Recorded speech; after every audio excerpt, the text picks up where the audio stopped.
ताटाची शोभा आणि तोंडाची चव जर वाढवायची असेल तर ही लसूण खोबऱ्याची चटणी एकदा नक्की ट्राय करा. तर त्यासाठी मी इथे 5 ते 6 लसणाच्या कांड्या सोलून घेतल्या आहे.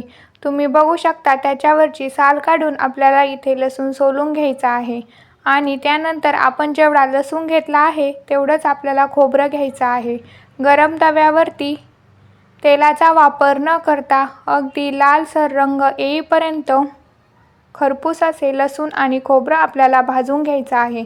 तुम्ही बघू शकता या पद्धतीने रंग आला पाहिजे. त्यानंतर गार होण्यासाठी एका प्लेटमध्ये काढून साईडला ठेवायचं आहे. गार झाल्यानंतर मिक्सरच्या भांड्यामध्ये घालून घ्यायचं आहे. त्यामध्ये आपल्याला 1 चमचा मिरची पावडर घालायचा आहे, चवीपुरते मीठ आणि 1 चमचा तेल घालून घ्यायचं आहे.